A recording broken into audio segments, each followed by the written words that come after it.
নবীজি বলেন, আব্দুল্লাহ আনসারী আমার সাহাবী এভাবে তোমাকে বারবার ডাক দিল, আব্দুল্লাহ আনসারী রে, কিন্তু তুমি কোনো জবাব দিলে না। আব্দুল্লাহ আনসারী বলে, ইয়া রাসূলুল্লাহ, ইয়া হাবিবাল্লাহ, আমি একটা বিপদের সম্মুখীন ছিলাম, এমন অবস্থায় ছিলাম, এই অবস্থার মধ্যে আপনার সামনে আসতে পারবো না। ইয়া রাসূলুল্লাহ, ইয়া হাবিবাল্লাহ, ওগো নবীজি, আমি বিপদে থাকার কারণে আপনার সাথে আমি আপনার জবাব দিতে পারি নাই, আপনার সাহাবীর জবাব দিতে পারি নাই। আল্লাহ নবী বলেন, সমস্যা কি বলো, আমি নবীজি কি বলো। আল্লাহ নবী যখন বললেন, আব্দুল্লাহ আনসারী বলেন, ইয়া রাসূলুল্লাহ, ইয়া হাবিবাল্লাহ, ওগো নবীজি, এত লজ্জার জিনিস আমি কি বলবো। নবীজি গো, আপনি যদি অনুমতি দেন তাহলে আপনার কানে কানে আমি বলবো কথাটা। আল্লাহ নবী বলেন, আরে আব্দুল্লাহ আনসারী, বল, আমার কানে কানে বল। আব্দুল্লাহ আনসারী বলে, ইয়া রাসূলুল্লাহ, ইয়া হাবিবাল্লাহ, ওগো নবীজি, আমি খুব গরিব, আমি আপনার গরিব সাহাবী, আমার ঘরের মধ্যে কাপড় নাই, কিছু নাই, মাত্র একটি কাপড়, আমি আর আমার বিবি, আমরা দুজন মিলে একটি কাপড়।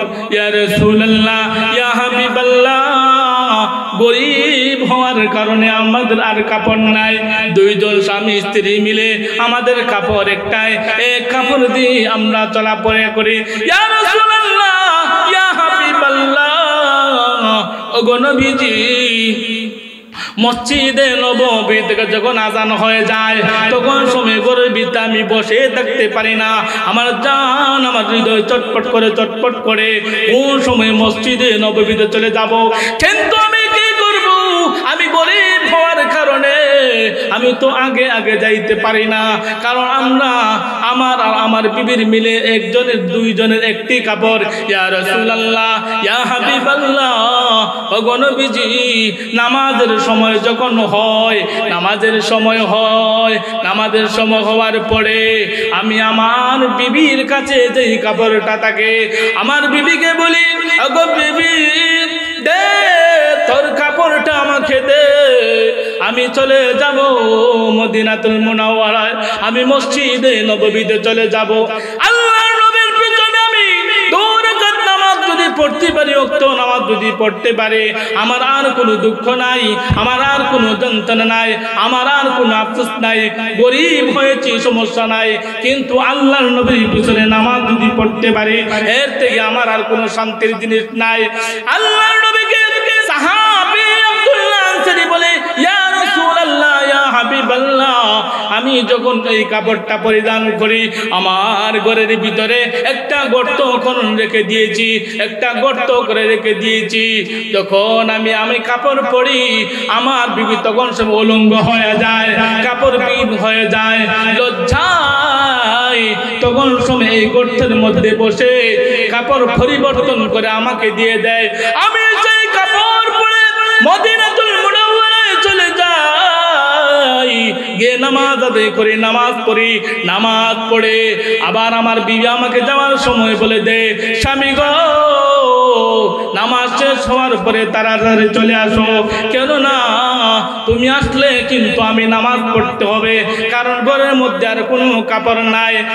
সাহাবী বলে, ইয়া রাসূলুল্লাহ, ইয়া হাবিবাল্লাহ, ওগো নবীজি, নামাজ শেষ হওয়ার সাথে সাথে আমি আর দেরি করি না, আমার এই বই হয়, আমি যদি দেরি করি আর যদি নামাজের রক্ত চলে যায় আর আমার বিবি ইন্তেকাল করে, তাহলে তার মধ্যে 1 ওয়াক্ত নামাজ যদি কাজা হয়ে যায়, কাল কিয়ামতের কঠিন ময়দানে জবাব দেওয়ার মতো আমার কোনো অধিকার নাই। সুবহানাল্লাহ। মুহতারাম হাজিরিন, আল্লাহর নবীকে সাহাবী আব্দুল্লাহ আনসারী বলে, ইয়া রাসূলুল্লাহ, ইয়া হাবিবাল্লাহ, ওগো নবীজি, আমি যখন মদিনাতুল মুনাওয়ারা মসজিদে নববীর মধ্যে নামাজ শেষ হয়। নামাজ শেষ হওয়ার পরে আমি যখন বাড়িতে যাই, বাড়িতে যাওয়ার পরে আমার কাপড়টা আমার বিবিকে দিয়ে দেই। আমি উলঙ্গ হওয়ার কারণে গর্তের ভিতরে আমি ঢুকে যাই, আর আমার বিবিকে সেই কাপড় আমি পরিধান করার জন্য দেই। তখন সময় আমার বিবি এই কাপড় পরিধান করে নামাজ আদায় করে। আল্লাহ নবী যখন এই ঘটনা তখন শুনলেন, জর করে চোখ দিয়ে পানি পড়ে, জর করে ঝর্ণার মতন পানি পড়ে। আল্লাহ নবী কান্না দেখে আবু বকর, হযরত ওমর, হযরত আলী, হযরত উসমান রাদিয়াল্লাহু তাআলা বলে, আব্দুল্লাহ আনসারী, আমার নবীকে কেন কষ্ট দিয়েছো? আমার নবী কান্না কেন করে? আমার নবী কেন চোখ দিয়ে পানি ঝরে? আব্দুল্লাহ আনসারী রে, কি এমন কষ্ট দিয়েছো? আব্দুল্লাহ আনসারী বলে, না ভাই না, ও সাহাবী শোনো, আমি তো কষ্ট দিতে চাই নাই, কষ্ট দিবার চাই নাই, কিন্তু তোমরা তো বাধ্য করেছো। এই হলো ঘটনা, এই হলো ঘটনা। এই ঘটনার জন্য আমি মসজিদে নববীর মধ্যে মজলিসে বসতে পারি না, মসজিদে নববীর মধ্যে বসতে পারি না। মুহতারাম হাজিরিন, তাহলে সাহাবী নামাজের মধ্যে কত গুরুত্ব দিয়েছিলেন, কত গুরুত্ব দিয়েছেন, এই নামাজের প্রতি কত যত্নবান হয়েছেন। এক কাপড় পরিধান করো সংসার করেছেন, তারপরও নামাজ ছাড়েন নাই। সুবহানাল্লাহ কইতেন না? কেমন সাহাবী, কেমন গুরুত্ব ছিল তাদের মধ্যে।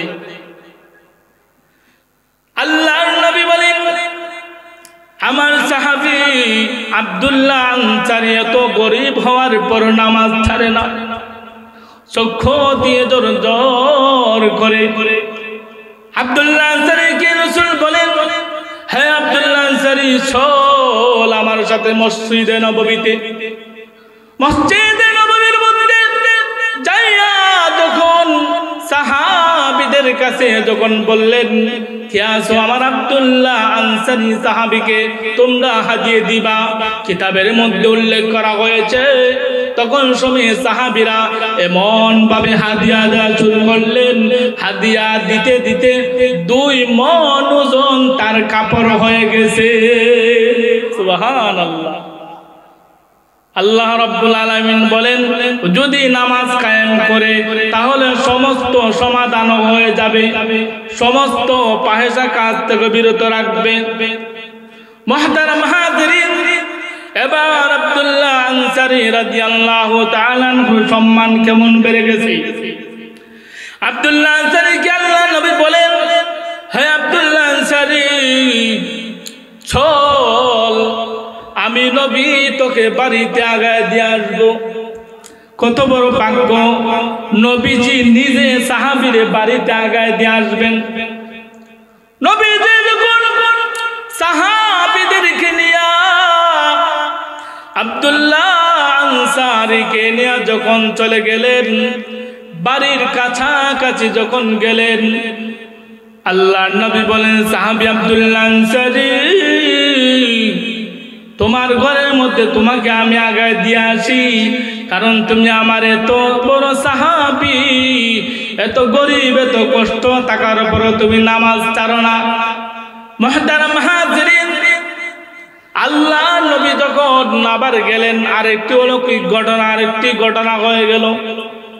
নবীজি গিয়ে দেখেন আব্দুল্লাহ আনসারী দরওয়াজার পাশে খেজুর গাছ রয়েছে এবং পাশে 2টি শিশু সন্তান রয়েছে। সন্তান দুটার হাত দুটা বাঁধা অবস্থায় রয়েছে, বাঁধা অবস্থায়।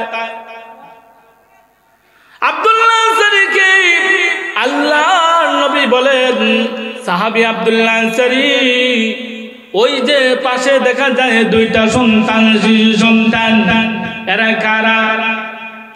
আব্দুল্লাহ আনসারী বলে, ইয়া রাসূলুল্লাহ, ইয়া হাবিবাল্লাহ, ওগো নবীজি, আমার সন্তান দুটা।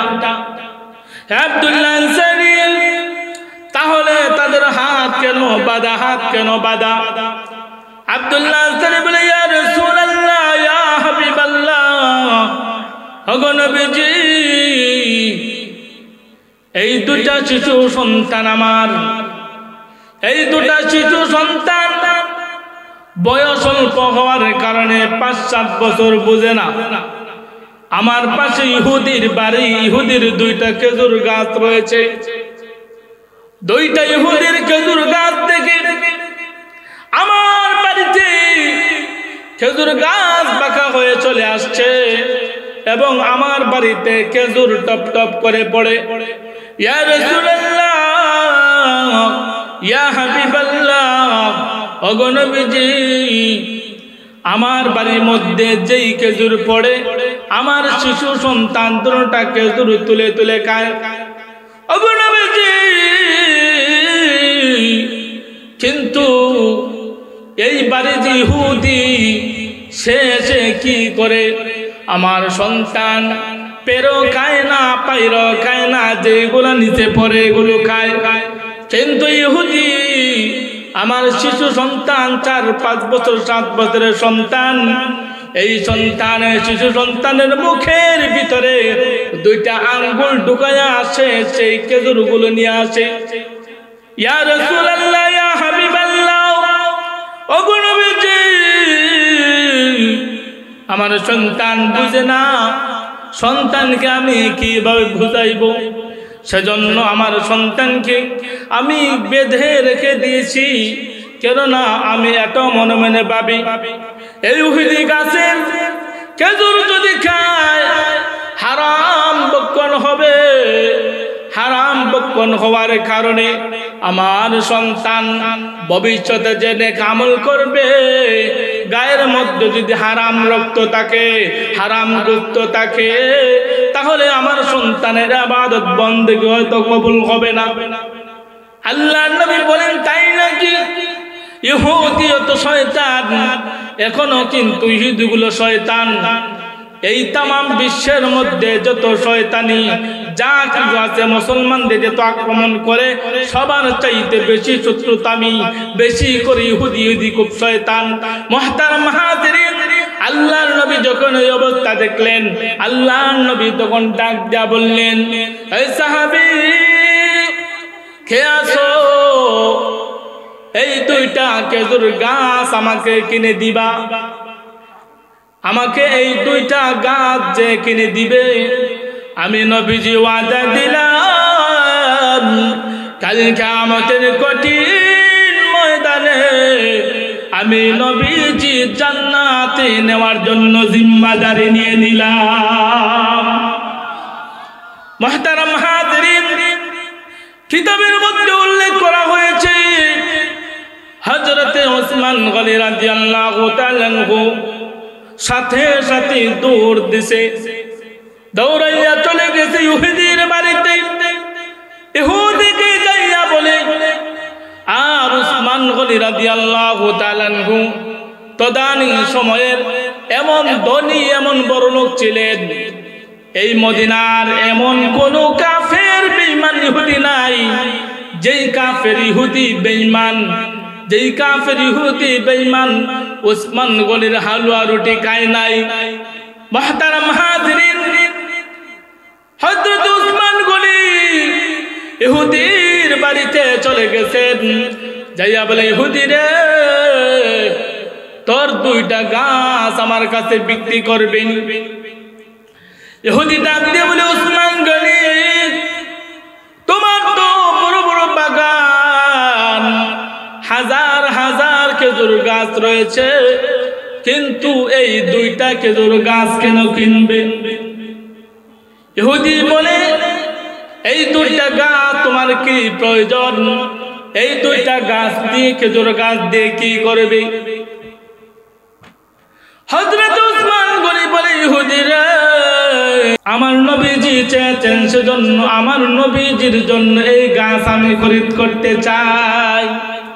মুহতারাম হাজিরিন, অনেক লম্বা ঘটনা, কিন্তু নামাজের সময় হয়ে গেছে। মুহতারাম হাজিরিন, সব কথার শেষে হলো এই নামাজের গুরুত্ব কিভাবে সাহাবীরা দিয়েছে।